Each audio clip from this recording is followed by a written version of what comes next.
right, okay, so we'll go ahead and get started here. I'm going to go ahead and share the presentation. And if at any point in time anybody's got questions, please feel free to wave, call out. I will ask that if you can, remain muted until the end when you're ready to ask questions. That'll prevent any sort of feedback or funny fuzzy sounds that Zoom likes to have. So, all right.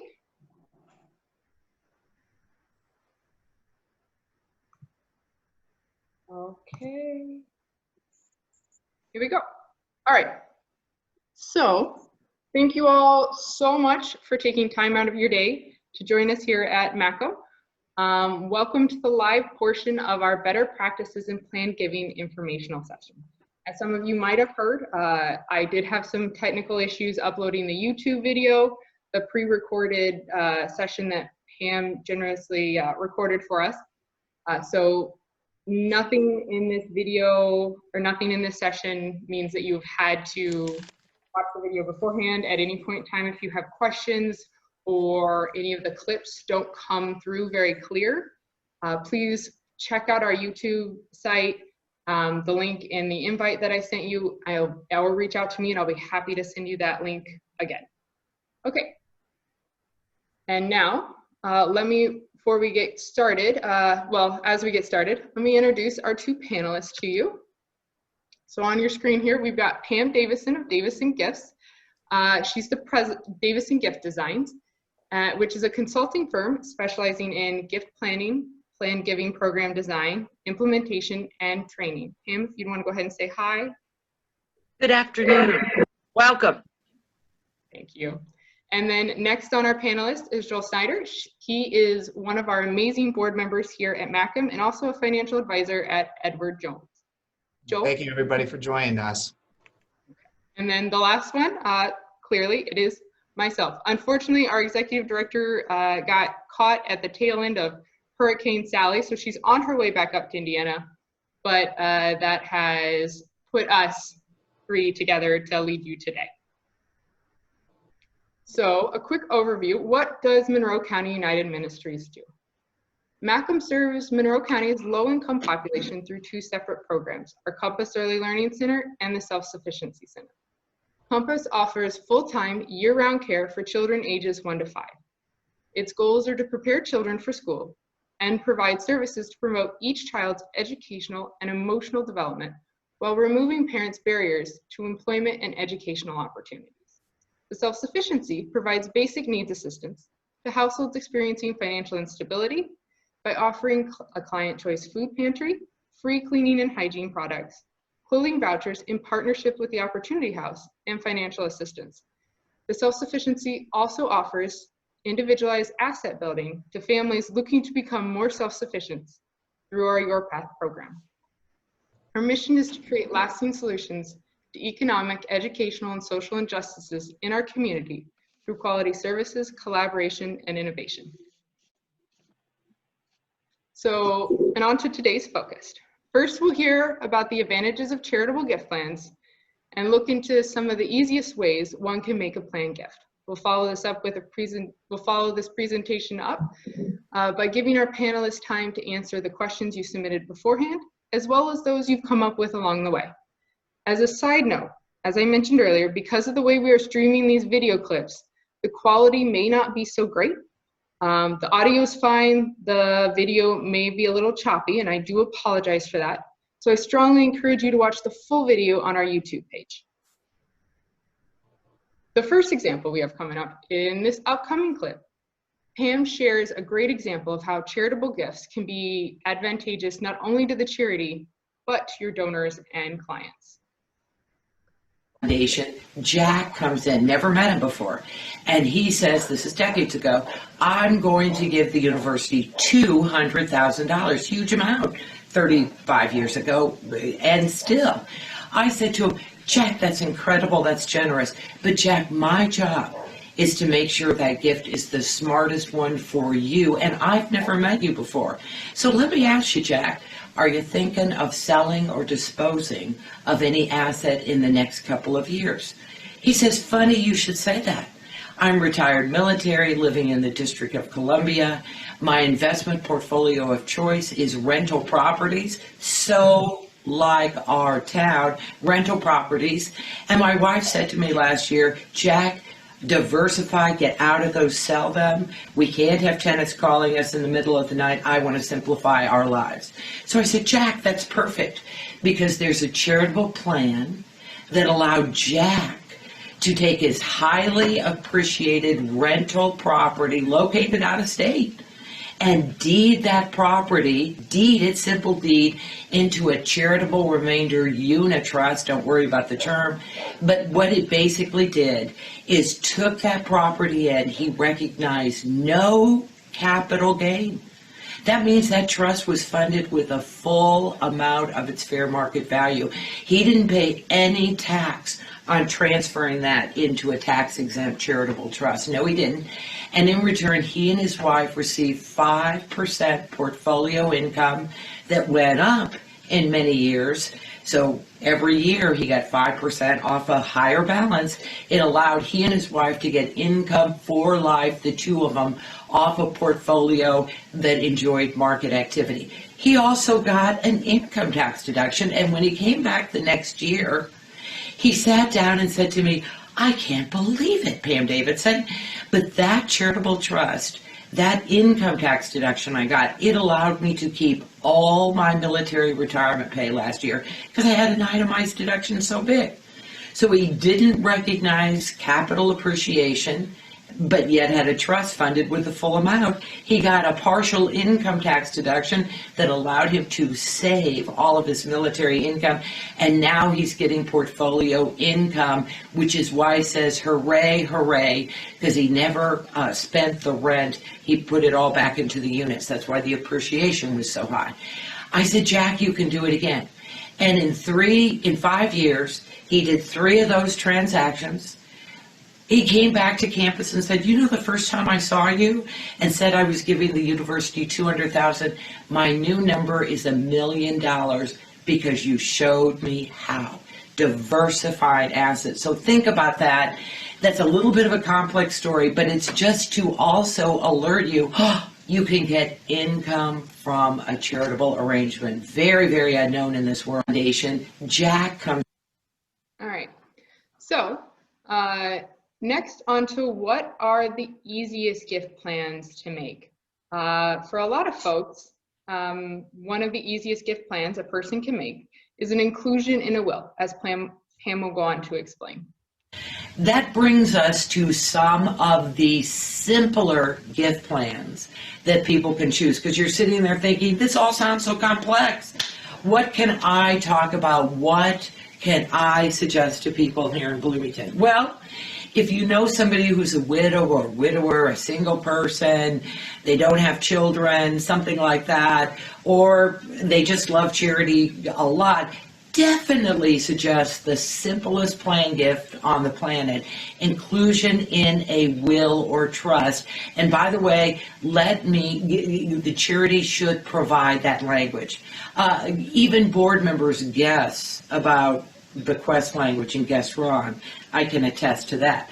Now, the website of Monroe County United Ministries ought to have that on it. Here's the unrestricted bequest language to use if you want to include something in your will or trust. That's terrific. What does that require? That requires you or that donor going to see an estate planning attorney. And by the way, never use LegalZoom. Never write your own will.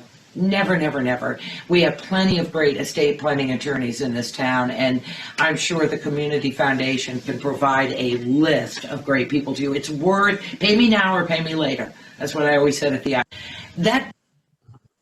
So on your screen right now is a list, is some of the sample language that we have on our website that our supporters can easily access to signify a bequest.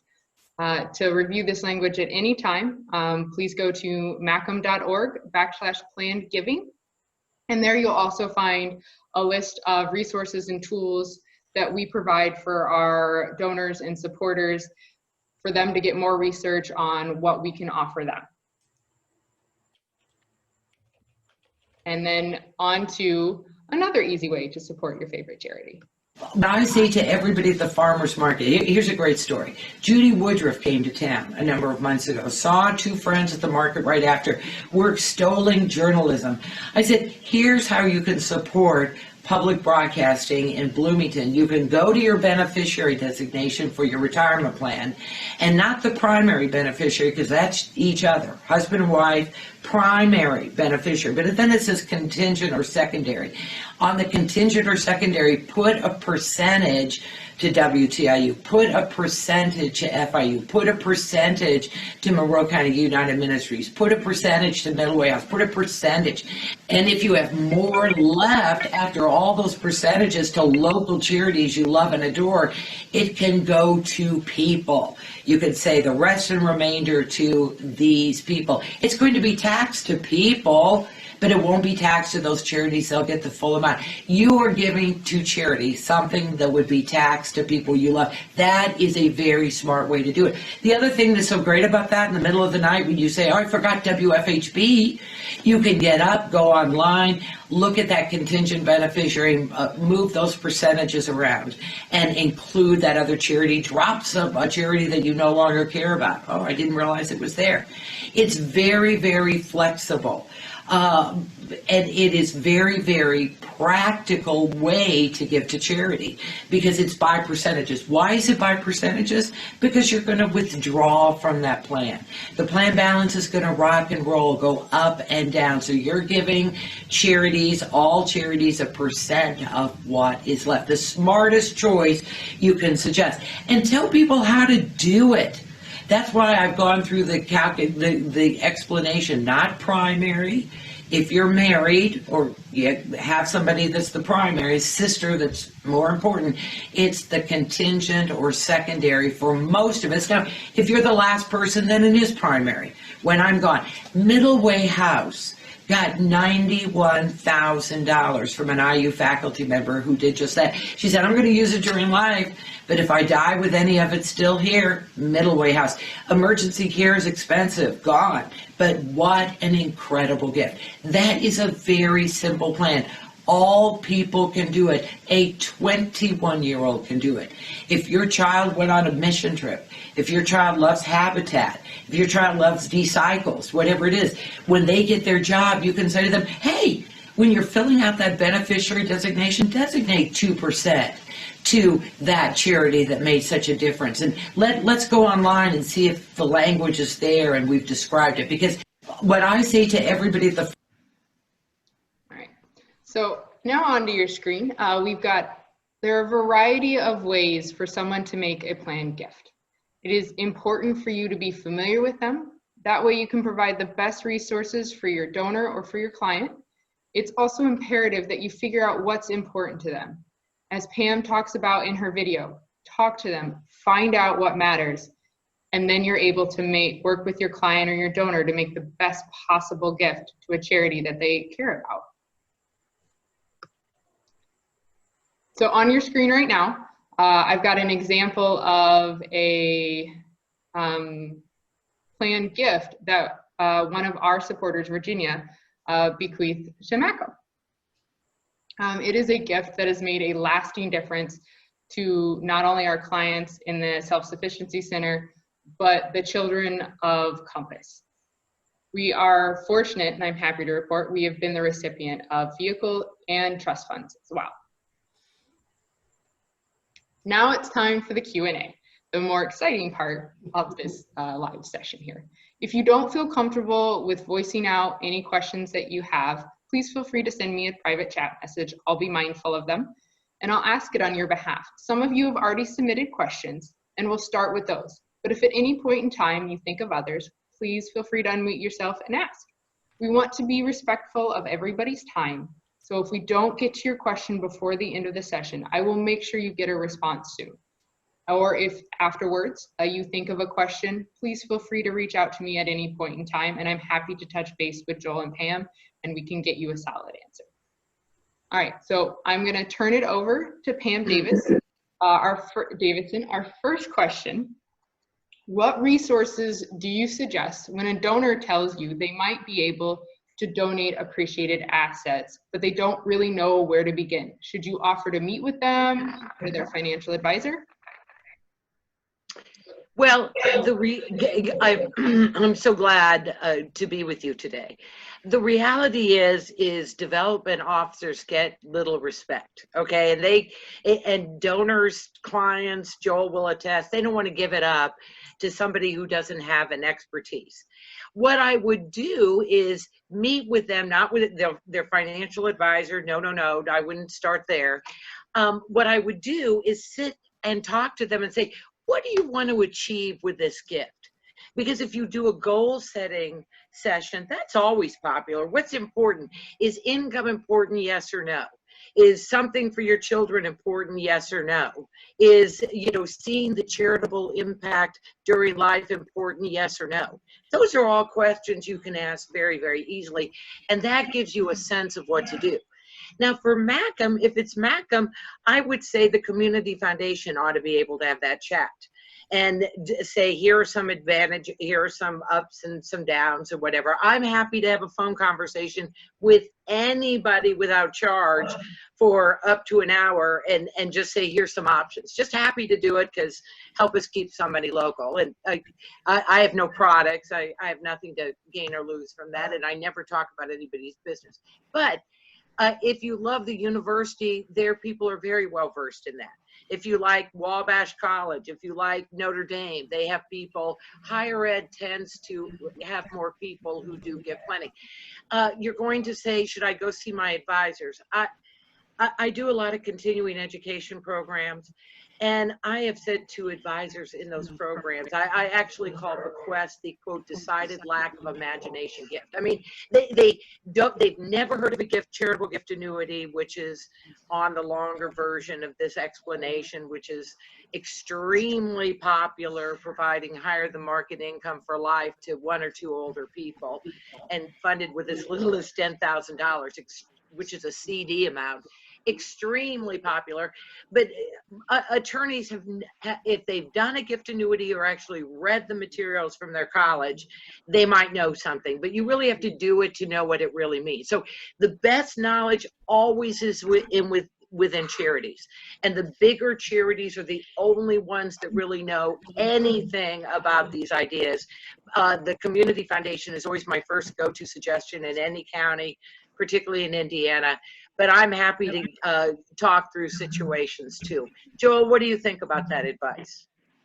Kind of echoing what Pam stated, for us, when we sit down, all the financial advisors, what they should end up doing is talk about the big goals.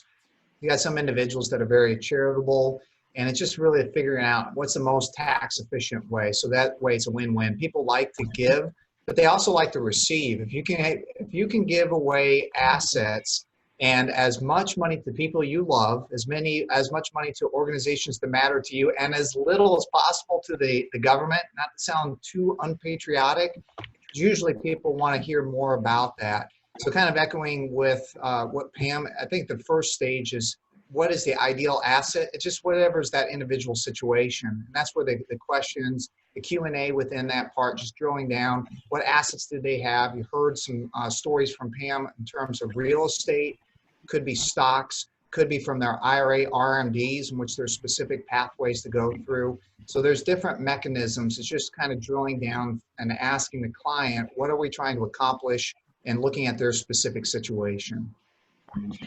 Can I add a PS to that? I always say to fundraisers when I go out and speak, you should be talking proactively to anybody who owns a lot of something. And it could be retirement plans, it could be CDs, it could be rental properties, it could be farms, it could be stock, it could be any of those things. If they own a lot of something, Joel is right, taxes are an advantage, but so also is maybe getting income, providing for the spendthrift child, as the story of Jack, being out of some management, listening to your wife, getting points at home for paying attention to her, all that stuff. So there's a myriad of reasons people do it, but the older we get, I can attest, we like to convert work into less work. It's a good thing. So if anybody owns a lot of something, that's who you should be talking to and say, if and when your CD matures, if and when you don't want to be a rental landlord anymore, if and when the tenant farmer comes in and says, let me buy the farm, if and when you can't drive out to Arizona or Colorado anymore, that's when you should be thinking, oh, I ought to investigate a planned gift because now my circumstances dictate that this would be good for my overall choices. All right, so next question. After a donor discloses a planned gift, you have talked to them, should you be talking to them about engaging their family in the organization to head off any possible objections down the line? I can address this. There is a flurry and has been, when I left IU Foundation 35 years ago, I think we had 11 will contests at that time, because there are some rotten family members who just can't believe you would ever give to charity versus them, no matter how absent or rotten they are. I mean, really, it's just amazing to me how entitled some people feel about that. Now, with that said, is there undue influence? Is there things like that the family ought to care about? You ought to believe it. But what I say to a donor who has included charity in their estate plan, I said, you should have the pleasure of telling your family that this affirms your family values that you've preached at your dinner table all these years that you've lived, that your lifetime of service. We have 3 adult children.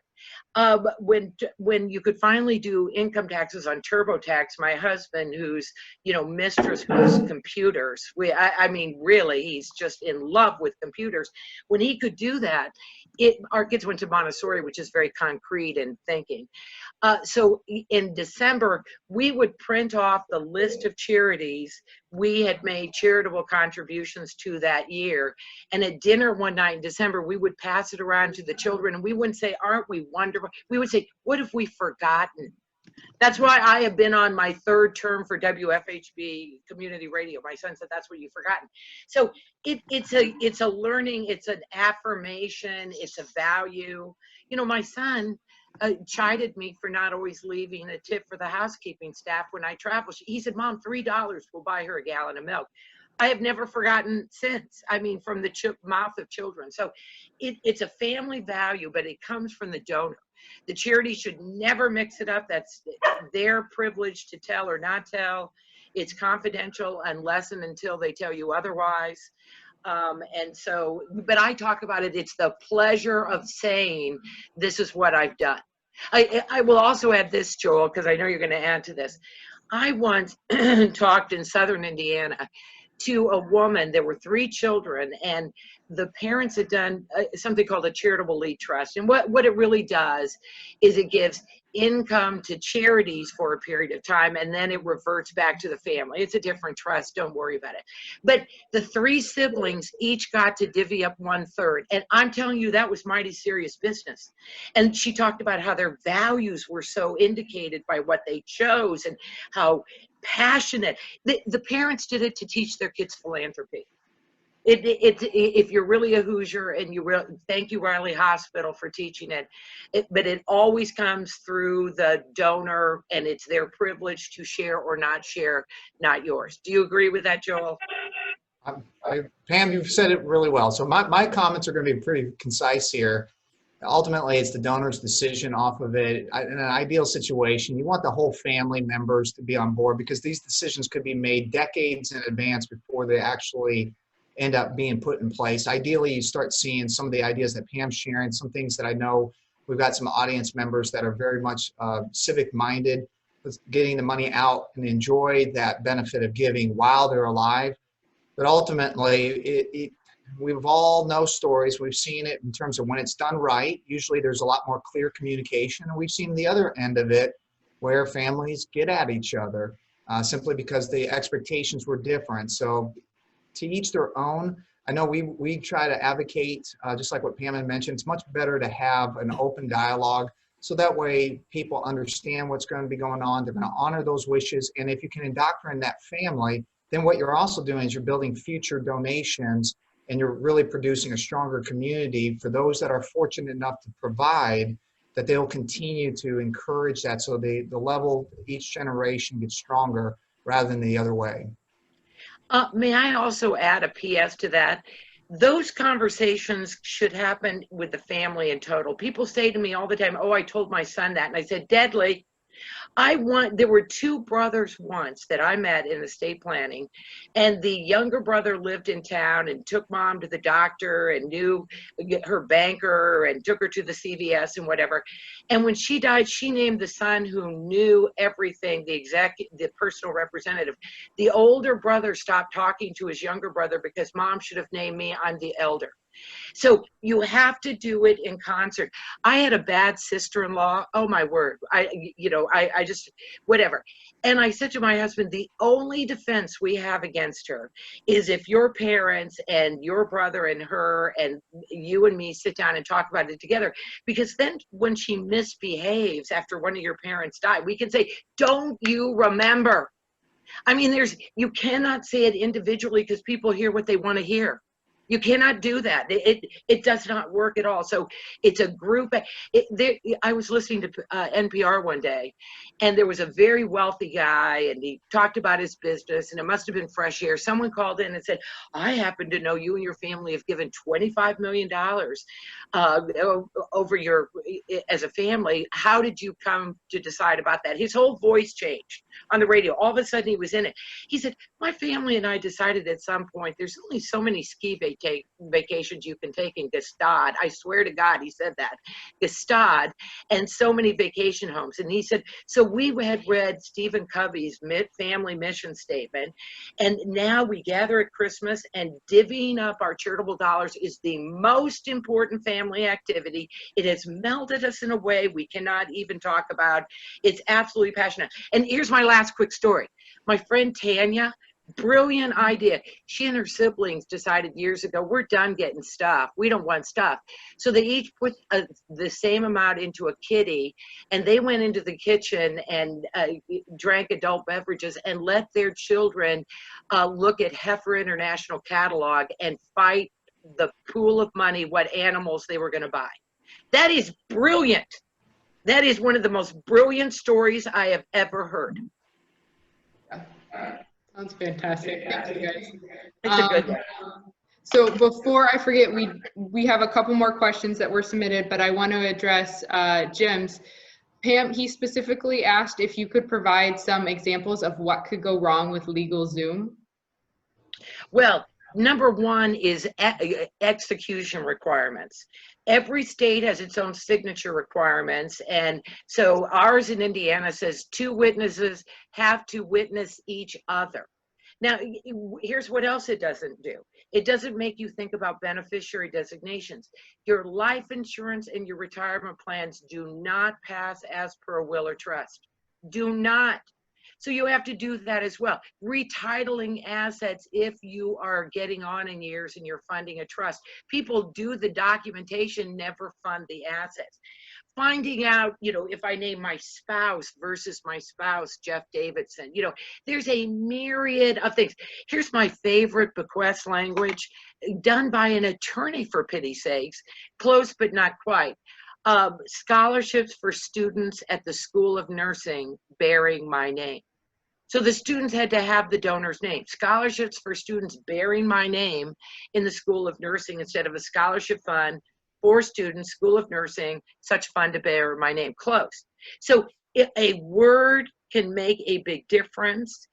There's a word in legalities called per stirpes, and it basically means if you have 3 children, it means their children inherit their 1/3 share. If the parent dies, if your child predeceases you, their children inherit that parent's one.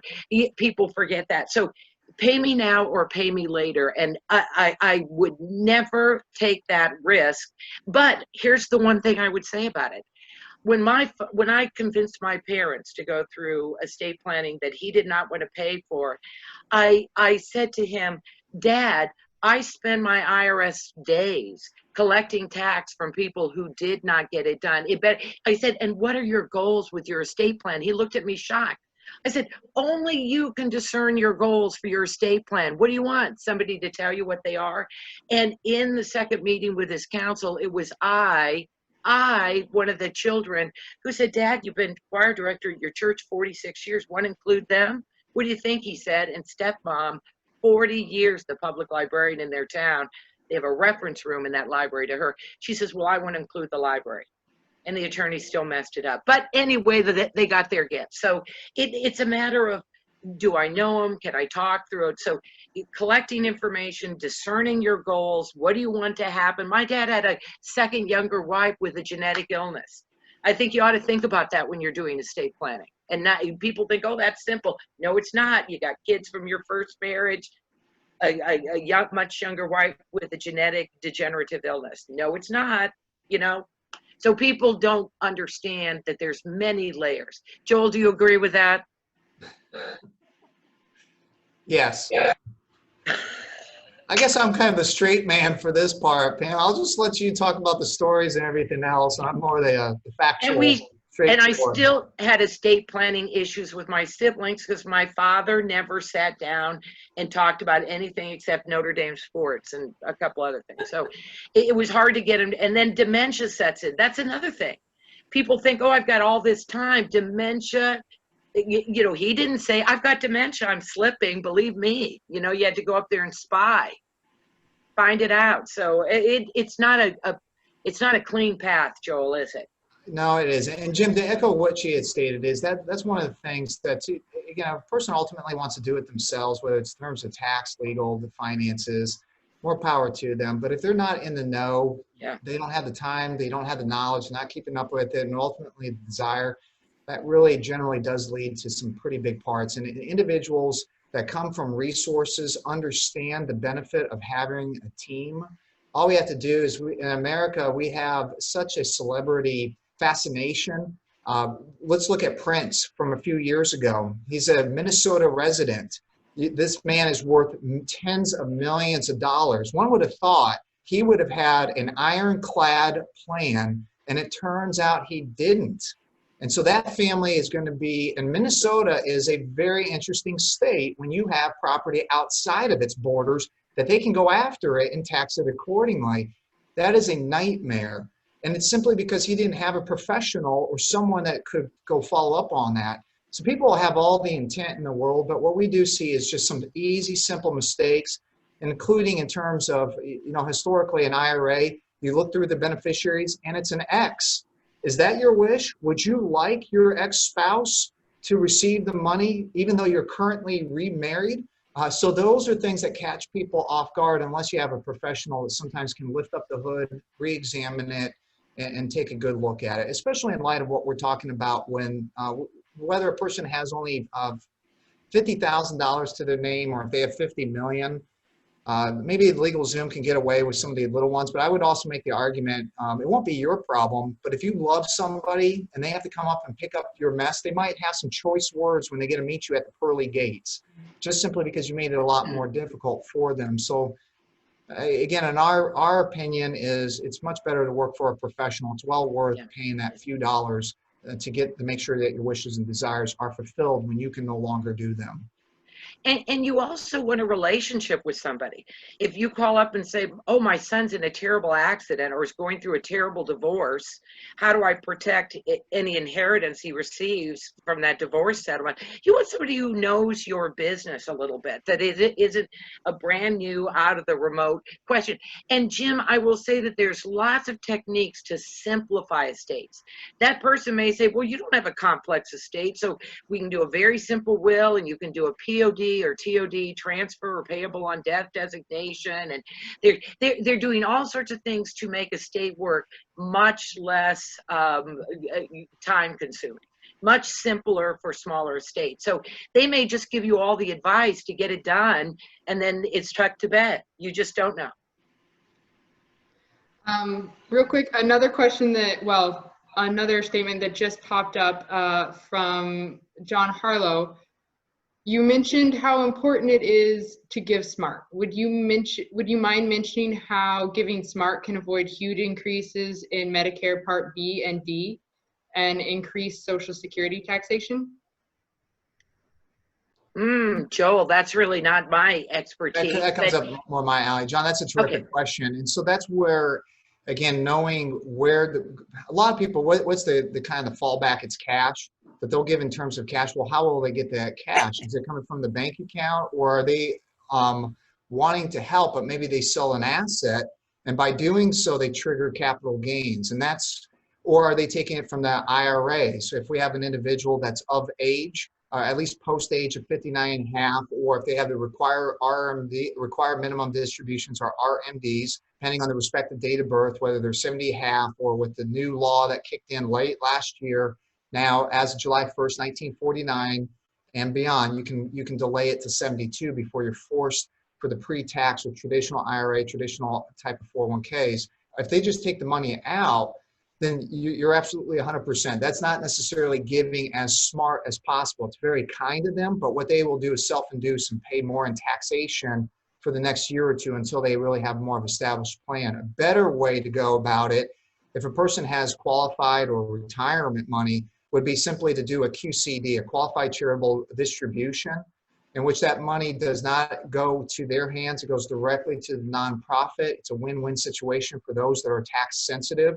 The nonprofit ends up getting that money. The person satisfies the required minimum distribution, that RMD, and they don't have to pay taxes on it. That's a fantastic way. So that won't trigger anything in terms of when it comes to Social Security or anything along those lines.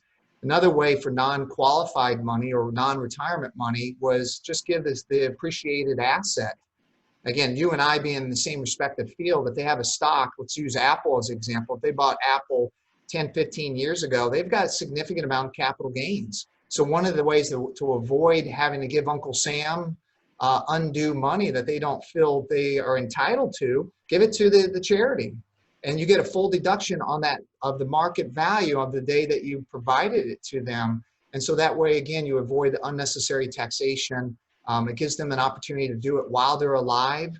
And the charity gets that huge benefit for as well. So to me, those are one of the easiest ways in terms of appreciated securities. Real estate falls into that same kind of boat, which you can go through that one. There's obviously there's legal matters that we can get a highly qualified attorney in, and they can set up specific types of trusts that may be a little bit beyond our scopes when it comes to just the investment ideas. Those to me come quickly to mind of how to again, give smarter and get a win-win and give a little less to Uncle Sam. May I add that his description was what we call the IRA charitable rollover. So for people 70 and a half, they can pick up the phone and say to the plan custodian, who is that? It's Fidelity, it's TIAA, it's whoever it is. Plan custodian, hey, send $1,000 of my income to MCUM.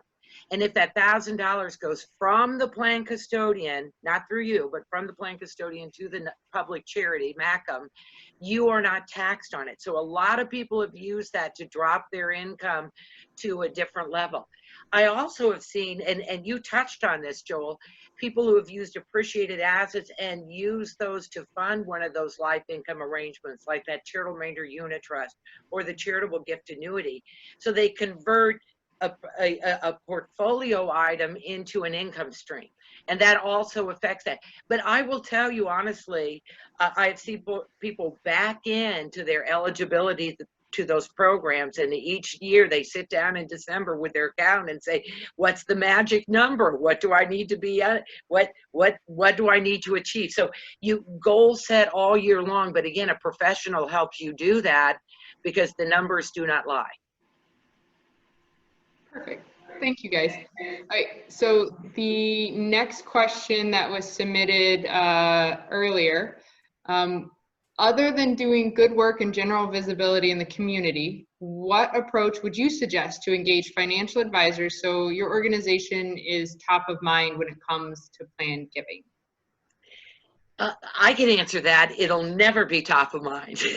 They're going to care about most what they like. If they're a big brother, big sister, that's what they love. If they've been a baseball coach, that's what they love. They love their church, that's what they love. But what you can do is establish your reputation for caring about planned giving, caring about endowment, caring about gifts other than cash, because it's all about reputation. And if, you know, I worked at IU Foundation, you'd think everybody knows they know about gift planning. Not so. You know, you have to build your reputation over and over and over again. And how you do that with financial advisors is when you see them in Kroger, when you see them at Switchyard Park, say to them, we're really working to raise endowment dollars. And we're going to sit down with the community foundation and learn how to raise gifts other than cash. And we've gone to a program and learned that there are huge advantages beyond tax. There's income, there's planning, there's making sure the ones you love are cared about. There's using some assets smarter than others. Who knew? But we're going to find out more about that and make some choices. In early decisions with charitable gift plans, everybody goes revocable.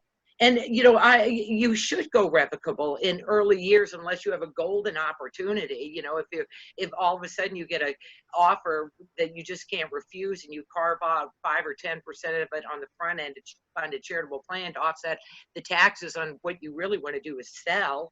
You know, you could do all that, but most people do revocable during life and move into irrevocable, and that is perfectly fine. But a lot of charities never talk about endowment. It's show me the money. What can we spend right away? They never talk about vision. And I always say to a nonprofit, you should talk about planned giving if what you're doing is so important, you need to be around to do it. I mean, really, that's the only issue that really matters. The other thing I would say about financial advisors, if you have a fund, if your charity has a fund at the community foundation, I've said this to many charities that I've talked to, say to the community foundation, we want an educational program every single year on gift planning that we can come ourselves and learn about it and bring our board members, because they all circulate in this town. We would do ourselves a whole lot of favor, and they should be the convener for that. It won't cost anything or very little, and it should be yes, because here there's a huge guy in nonprofit research, Russell James from Texas Tech. Yes, he knows Bobby, Texas Tech. Guess what?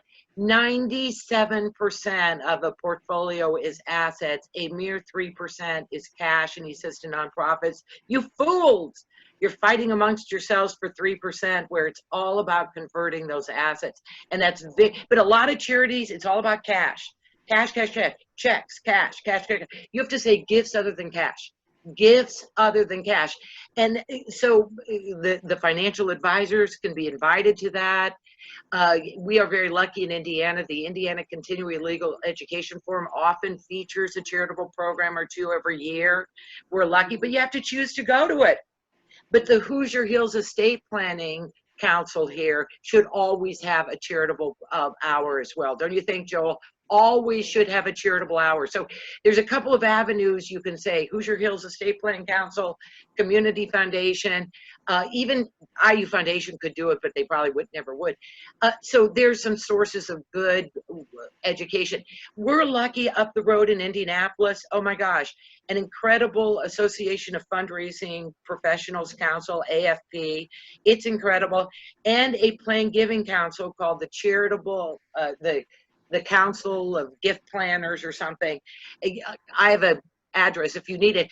And they do great programs. Now they're doing virtual programs. It's worth money to pay one tuition and have 6 people, including board members, clustered around that office screen to learn about it. So you really have to make it important and raise your flag and say to those advisors in town, hey, we're in it.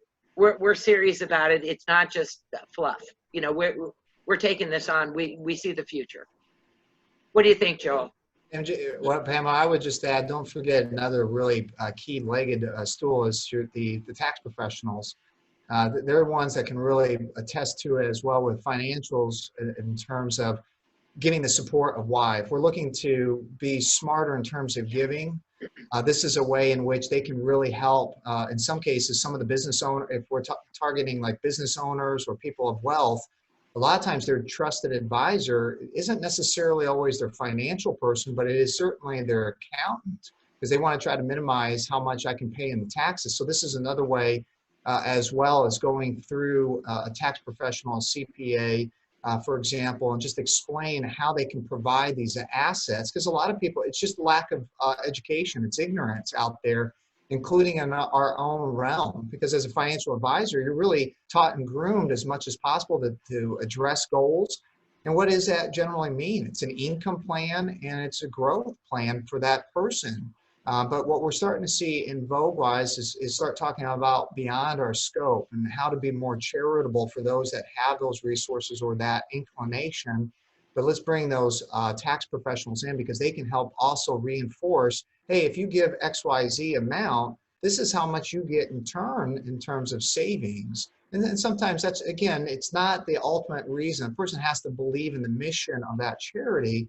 But if they can get a little carrot or a pretty large carrot and help themselves at the same time, or their business or whatever the cause is, why not be able to give? And in turn, you get some savings off of that one. So I think that's the other leg too, that charities have gotten really, that really need to start looking at, is how can we network? And like what Pam had stated, I think at the ultimate, the individuals you connect with that are like-minded, you use those as networking, because the name of the game is just like on this call that we have. And why do people pay attention? Why do people do that? Is because it's almost a little bit of algebra. It's commutative property. Well, Joel, I trust you, so I'll go and do that, or I'll meet with that person because I trust you. I don't know that person, but because I know you, I'm going to go ahead and give that an opportunity. So the more that we can kind of spread that word out, the better off that will be. In the case with MCUM, I think that's going to be instrumental, just like for any nonprofit.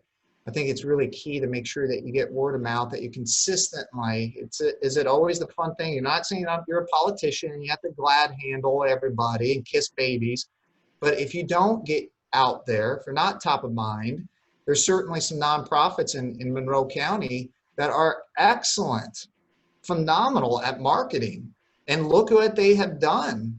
They have done a wonderful job of getting their mission out there and getting millions and millions of dollars for self-improvement projects that benefit the community and the audience that they target. I think that's one of the things that gets forgotten, is we just consistently have to market, you consistently have to network, and really focus on the groups that you can. And I would put a PS to something Joel's just said. In my 35 plus years in this work, in this noble work, I find financial advisors are more creative. Attorneys hate to think about giving assets up during life. They say flexibility, don't do it. And Joel, you've heard him talk about it, and I talk about life stage gifts. Life stage gifts, if I have a bequest in the will, it means I'm dead and never see it. With the IRA charitable rollover, I can give up to $100,000 from my IRA if I'm 70 and a half or older every single year and witness my largesse. Why wouldn't someone do that? But attorneys tend to hold on till death. And so financial planners, I find to be more creative, because life stage gifts is what people are doing. You know, if CDs are the largest investment portfolio item in the country, and who are they working for? What older person does that work for? When I could take my 1% CD and give it in a charitable gift annuity and maybe defer income for a couple years and get 7% for life for me and my husband, and a partial tax deduction. Why wouldn't I do that? So financial advisors, but I always say start with the nonprofits first, because study after study says nonprofits know more about this than anyone. They really, really do. And I'm very self-taught in this whole business and profession, because it's fascinating for one thing, but it's vibrant. There are lots of people who want to leave a legacy. But to add to Joel, he said, tell your charity stories. That's true. And what I add to it is, this is how you can do it. That story of Jack, $200,000 to $1 million, same donor. Same donor. I didn't say, oh, I'm going to squeeze you, give us more. No, those gift plans all worked for him. That's what counts. So the how matters mightily. And that's a little hard for your development shops.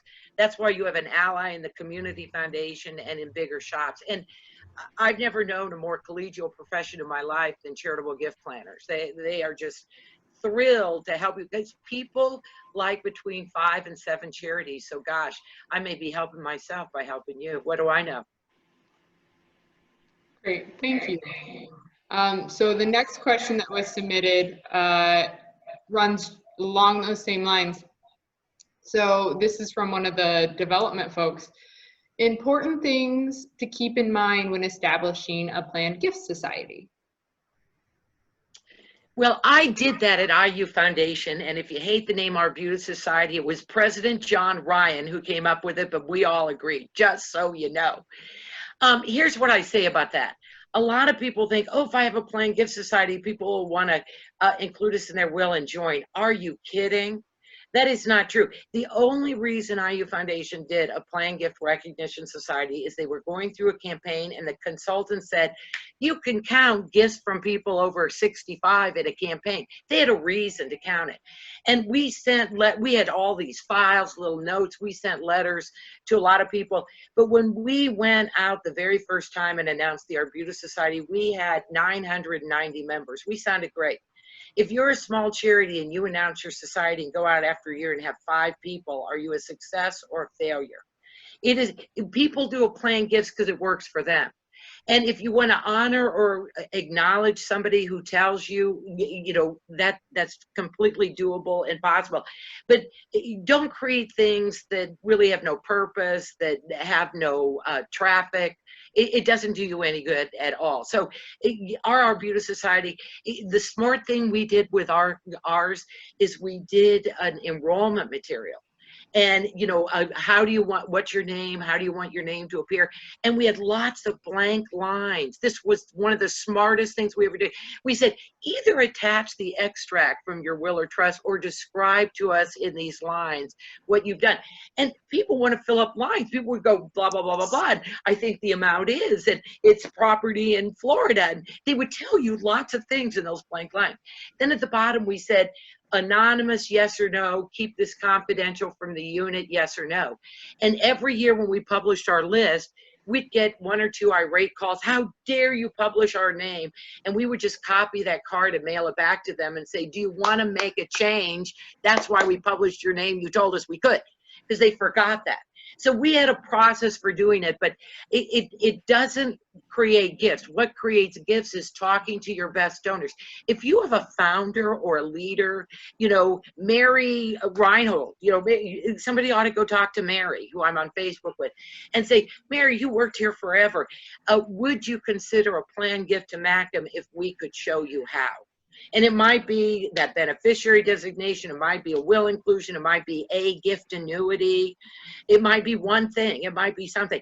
So the best thing you can do is go sit down with your best donors, your best prospects, and say, we're on a mission for endowment, and we've learned there's a raft of ways to do it, and you could benefit and solve some of your goals. And we don't know much more about it than that, but we know how to find out what we don't know. And again, are you interested? Would you consider making a gift if we could show you how? That's my job description right there. And I've been wildly successful with that, because in my experience, there is nothing anyone can say that I don't have a planned gift that meets or exceeds that goal. That's how well I know this stuff. So yes, there's nothing they can. And here's what else I would say about planned giving. If not now, maybe later. Don't think one no is a no. A no is maybe not now, later, whatever. You repeat. It's like raising teenagers. You repeat, because you never know when they're ready to hear your message. It's the same thing. I once had a family doing $1 million chair. He dies after he does his first trust, and whatever. I go to the funeral, of course. There's son, daughter, both doctors, like Dad was, mom. They all come up to me and said, we're going to fulfill Dad's $1 million. Watch us. And they did. So it really is, you know, it's a relationship. And with these life stage gifts, my gosh, I had multiple gifts from the same donor. Every year they said, now I want to do this. Now I want to do this. This is a good plan. What do you suggest? What's my next? So the same donor was using these life stage gifts to, you know, make his or her life easier, convert things to income. It's a fabulous problem-solving arrangement. Okay. Perfect. I'd like to add a little bit, MJ, if we have time. I know we're getting close to the end of it. Besides feeling like a Hollywood squares, all we need is X's and O's to see if we have a connection here. But on the society, I think that's the area that charities have to be a little bit careful on, because doing an exercise for no benefit, I really would go back and echo what Pam had stated, is that really where you see more meaningful endowments or meaningful gifting is going back and simplifying. As we have, I use myself as example. My wife and I, we've been married for a long period of time. We talk about money from time to time. The other day, she was parking downtown and didn't have quarters. So what did she do? She debited it. I griped the dollar, charged $1.50. I was complaining in a really not salty language. Go, why? I didn't have any quarters. Next day, I dropped quarters into it. She had a roll of 10. Versus what we were doing just yesterday, I met with another professional. We just get so busy in our time. I don't have the vision. I'm not an interior decorator. I defer to my wife. I trust her explicitly, but she's getting to the point going, Joel, I don't know what to do. This is just a little bit too big. So we're bringing a professional in. And it's not going to cost me 50 cents or $1.50 to hire her just to get the consultant. I had to pay some money, more than $1.50, just to go through it. But I saw value. I saw great value in the plan that we're going to go into. We're going to go through an agreement. It's not going to be the cheapest thing, but to me, the aesthetics and what she's going to do to improve our home and improve our life is well worth it. When it comes to these societies, we've got to do the same exact thing. We got to add value. How do you add value? You add it by having like-minded people. And what Pam echoed, and we see this all, we've got a lot of business owners, even those that were retired, they're in a field. How did you grow your business? You found other people that had the same culture, the same type of like-mindedness, or you could present value. Intrinsic, extrinsic, you were able to go through it. Knowing that you weren't necessarily the cheapest person on the block, they saw you, they sought you, and then they wrote you the check. Well, we got to do the same thing when it comes to MCUM. We got to make sure that you show them a plan and make it as simple as possible. I'll be the first one to admit why I work with professionals. Either I am not smart enough in their expertise, or I have no desire, or now my precious commodity outside of my family and health is time. I don't have time as much as I did when I was younger to do certain things. So I want to make sure that I impact my time as much as possible. One of the most irritant things is going to something and going, God, that was an hour of my life I'll never get back, because you just don't have as much of it. I can put it to more productive use. So when we have a charity that has that discussion, it's really, really impactful to have the vision. Who do you want to work with? How do we connect? How do we go ABC? So that's one of the biggest things that I see a lot of our local charities really, really struggle on. I know MCUM, we've really built and worked hard to connect and professionalize the board. We got several board members. I'll use Brian Hain, one of our audience, that I have had a lot of discussions. He was one of the key reasons why I ended up coming on and why I am excited about the future of MCUM, because the board that I came back to, I was on it for a few years ago, was great. There was retirees and they had the great intent, but we just didn't have the skill sets to raise the bar for MCUM to get to where it needed to go. Now, when I look around the board, we've got a lot of professionals, whether they're retired or whether they're currently working, we're moving in a meaningful way. That's how we do the same thing when it comes to the donations, whether you do it during your life, which is what I really appreciate. I like seeing when I give money, I don't want to see it when I'm dead. I know that there will be money, at least I hope, there'll be money for my daughters and any other loved ones. But I want to also give to my community, because I can't say enough for those that supported me. I didn't make it alone. I know I didn't, and I acknowledge that. And I can never say enough thank you. So what can I do in turn is I can step forward and making sure that I personally, my wife and my children are educated in that way. And then in my realm of influence, why not talk to these individuals? So we get this circle of people that have money, and they're not going, it's never money. They're never going to spend all of it. And they're certainly not going to take it with them. So why not continue to have those dialogues? And again, I like what John's question earlier, how can we give smarter? That is a key thing. And I don't want to sound like I'm unpatriotic. I love our country. I really, really do. But I know for those individuals that make a living, especially those that are very productive, Uncle Sam in the state that you reside in, the local, they will get more than their fair share of taxes. Why not give it to, and unfortunately, our government has shown a history of not being very good with our resources. Who are excellent stewards of our money? The individuals and the local institutions are phenomenal because they know they got to stretch a dollar to make it two. Why not give them more? That's how our communities, that's how our state, that's how our nation improves, is by charitable donation to the right key individuals and by having a strong community of folks that are financially well, and you can define that well off by any stretch that you want. So to me, that's the big thing, is making sure that we just don't do a society. We create our own society. You just don't need to necessarily put it in writing. You need to have a vision, and then more importantly, you need to implement it and execute it to the best of your ability. May I just add one little PS to that? It's not just people of wealth. Those are fantastic and they have the capacity. Correct. That is great. I have spent more of my professional career talking low or middle income people out of irrevocable gifts they shouldn't make. And I have had zero luck in my life talking a wealthy person into making a charitable gift they don't want to make. So it's your attitude about what is wealth to you. And the most modest person, I mean, I did an amazing charitable plan with a retired teacher with a gross estate of $200,000. She did one gift annuity for $10,000, and her joy in doing that was unbelievable because it meant so much to her. So it's really an every person gift. When I say on the recording, a 21-year-old can do a beneficiary designation on a retirement plan. My oldest daughter did it at age 22. She has 2% dedicated to the Marion County Humane Society, where she got the first of her 2 rescued pit bulls, Bridget. I said, do you think your husband, no, 1%. I said, do you think your husband can live without 1% of your retirement plan life insurance? She said, I think he can. Because it's not the house, the car, their joint accounts. It's none of that.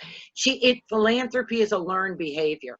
It is not a function of wealth. It is a learned behavior. And we in Indiana, the Midwest leads the country in charitable giving. We lead the country in feeling strongly about charitable giving. So we've got a huge advantage. But what's the goal? How do I do what is a good work? How do I make that gift you're talking about? How does it work for me and who I really care about, my family? Do they blend? Yes, they marry. They're not separate. They're together. They're married. Thank you. All right, so there was a couple more questions that were submitted. I promise I will get those answered and email those out to you, hopefully before the end of the week. But to respect everyone's time, I would like to take a moment and thank Pam Davidson for all the hard work and time and effort she has put in to helping us create this informational session. We are so grateful. Thank you, Pam. You're welcome. Most glad. Help keep some money local. Good words. Very good words. And then I would be remiss if I didn't thank Joel as well. He is a dedicated member of this board and a wonderful asset to MCUM. And we are extremely lucky to have him a part of our team. Thank you all so much for joining us today. If at any point in time over the next couple of weeks you come up with questions or you have thoughts or comments, please feel free to reach out to me at any point in time. My email is mjholwager@macum.org. You can also call our office, check out our website, whatever you need. Once again, thank you so much for your time. If you want, I can be happy to email out this recording to you. It'll give me a few days to edit a little bit of it, but we'll get it to you. Thank you again. Have a wonderful rest of your Wednesday afternoon and enjoy. Bye, everyone. Thank you, MJ. Thank you. Good to see you.